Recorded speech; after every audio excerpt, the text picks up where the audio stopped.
안녕하십니까. 오늘도 외벌이 3잡을 하고 온 3잡 박과장입니다. 오늘 영상은 이제 우리 직장인 분들이, 제 영상을 아마 보시는 대부분 직장인일 거라고 생각하는 직장인 분들이 가장 확실하게 좀 부자 되는 방법에 대해서 좀 얘기를 하려고 합니다. 물론 제가 아직 뭐 부자 이런 건 절대 아니지만, 여러분들 아시는 얘기지만, 제가 공부했던 내용들, 그다음에 경험했던 거를 바탕으로 해서 말씀을 드리려고 합니다. 일단은 뭐 월급만 모아서 당연히 안 되는 거는 뭐 누구나가 다 알고 있는 건데, 근데 이제 그 다음에 뭘 해야 될지, 어떻게 해야 될지를 좀 고민하는 분들이 굉장히 많거든요. 그러니까 회사 다니면서 그냥 우리가 뭐 주식 투자한다, 물론 그렇게 해서 부자 되는 분들이 아주 극소수로 있겠죠. 모든 것을 계속 뭐 삼전 하이닉스, 뭐 엔비디아 이런 거에 잘 넣어서 잘 뻥튀기가 돼서 그런 분들도 물론 있지만, 그것이 이제 굉장히 소수다 보니까 저 같은 경우는 이렇게 크게 재능이 없더라고요. 그래서 하는 것도 있는데, 그래서 아무튼 제가 이제 회사를 다니면서 수익적인 부분을 좀 만들어내면서 그렇게 지금 도전을 하고 있고 앞으로도 계속 할 건데, 거기서 제가 이제 공부했던 거, 그다음에 알게 된 것 위주로 한번 말씀을 드려보도록 하겠습니다. 일단 첫 번째가 이제 월급만으로 부자가 안 되는 이유에 대해서 얘기를 좀 해보고 싶어요. 간단한 게, 월급은 이제 내 시간 파는 거잖아요. 우리가 시간을 팔아서, 사실 뭐 아르바이트랑 뭐 마찬가지인 거죠. 결국엔 시간을 팔고 우리가 노동을 제공하는 건데, 내가 일한 만큼만 월급이 들어오죠. 성과급에 대한 부분도 물론 있습니다만, 어찌됐건 내가 멈추면 수입이 멈춘다는 게 핵심이에요. 아파서 일을 그만뒀어요, 안 들어옵니다. 잘리면 끝이고요. 월급은 그리고 올라도 한계가 있어요. 물론 어떤 회사마다 급여 구조라든지 이런 게 다른 경우 있습니다. 그리고 지금 굉장히 핫한 뭐 삼성, 하이닉스 이런 것들 가면은 진짜 사업을 애지간히 잘 되는 분들보다 더 많이 받을 수도 있어요. 그러니까 우리가 대기업 가려고 하는 거고,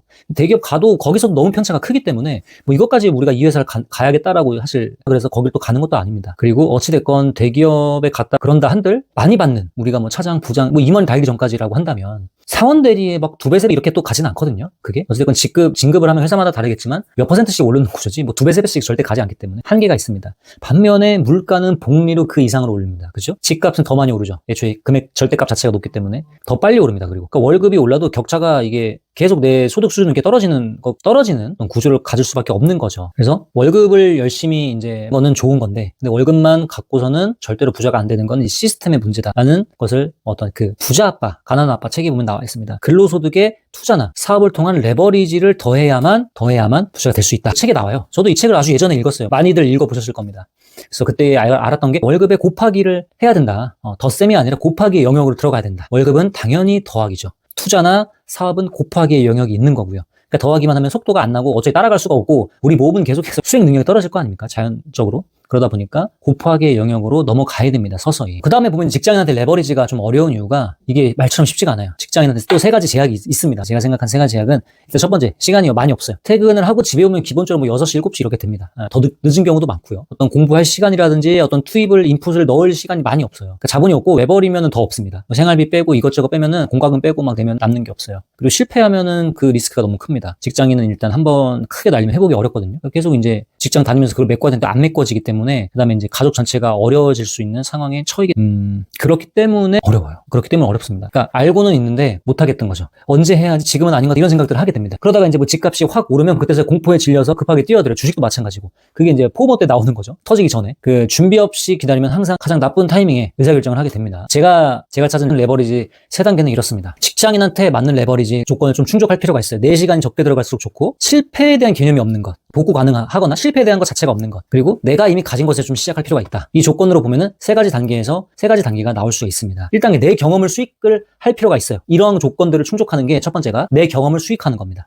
영상에서도 몇 번 얘기 드린 게 있는데, 이게 제일 먼저예요. 그러니까 새로운 걸 배워서 시작하는 게 생각보다 안 맞을 수 있어요. 하시는 분들도 있지만, 높은 확률로 내가 잘하는 것, 내가 직장에서 계속 갈고 닦고 연마해왔던 것, 살면서 직접 해결했던 것을 돈으로 바꾸는 걸 한번 고민을 해보셔야 됩니다. 한 번쯤은. 저 같은 경우는 이직을 여러 번 했어요. 그런 것들을 좀 활용을 해서 어떤 커리어에 대한 부분에 대한 좀 조언을 해줄 수 있는 상황이 됐습니다. 내가 가진 경험을 수익화를 좀 해볼 수 있어야 됩니다. 그러려면 내 생각뿐만 아니라 이와 관련돼서 어떠한 영역에서 수익화가 있는지 먼저 아는 게 중요해요. 안 그러면 그냥 생각이 트이는 것 자체가 보통 안 될 수 있기 때문에, 크몽이나 이런 재능 플랫폼 사이트에서 한번 확인해 보실 필요가 분명히 있습니다. 내가 경험, 그 다음에 내가 해결해왔던 것이 어떤 식으로든 수익화가 되고 있나? 그거 한번 꼭 보시기 바랍니다.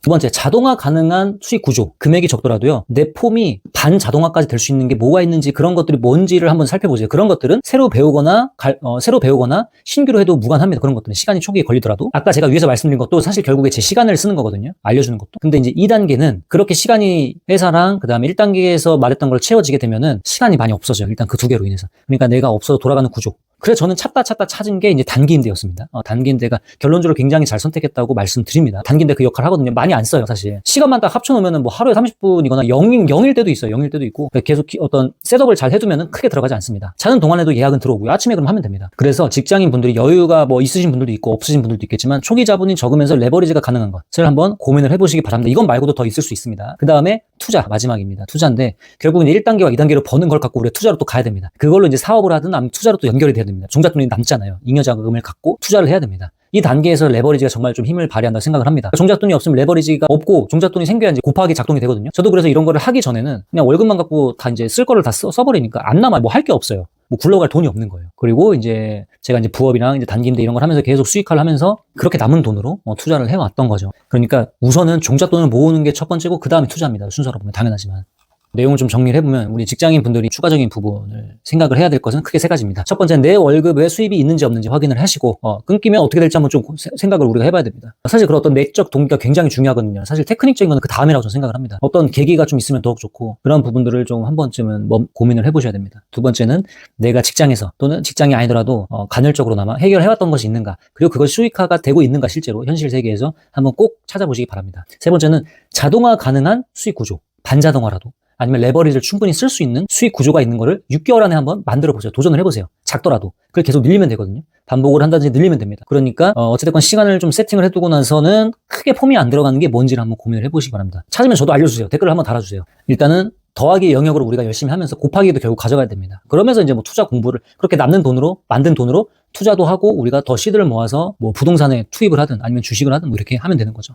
그래서 결론적으로 우리가 이제 월급과 같은 어떤 더하기의 영역이 아니라 레버리지의 영역, 그 다음에 이제 곱하기의 영역을 반드시 만들어 나갈 필요가 있습니다. 저도 사실은 지금 회사를 다니고 있지만 제 사업체 언젠가도 사실 막 딱 정해놓은 건 아니지만 또 불현듯 할 수 있어요. 할 수 있고 계속 좀 생각을 하고 있고 한 번쯤은 끝까지 기다렸다가 은퇴할 때까지 뭐 그렇게 해서 할 생각은 전혀 없습니다. 그래서 만약에 그때라도 하게 된다면 생각보다 빨리 올 수도 있고 뭐 늦을 수도 있는데 오게 된다면 당연히 그런 과정 또한 제가 유튜브에 다 기록을 해서 공유를 하도록 하겠습니다. 생각보다 우리 직장만 다니시는 분들이 새로운 도전, 그러니까 회사 밖을 나가는 거를 굉장히 두려워하거든요. 저도 그랬고 어떤 특정 시점이나 계기가 되면 바로 요입당해서 준비할 수 있도록 지금 준비를 하고 있는 상태입니다. 그래서 오늘 제가 말씀드린 것뿐만 아니라 궁극적으로는 결국에 이제 우리가 우리 일을 해야 되는 시점이 오지 않겠습니까? 그래서 그런 것들도 한번 염두를 해보시면 좋을 것 같습니다. 오늘 영상도 도움이 되셨다면 웨스박 구독과 좋아요 부탁드립니다. 오늘도 외벌이 쓰리잡 박과장이었습니다. 감사합니다.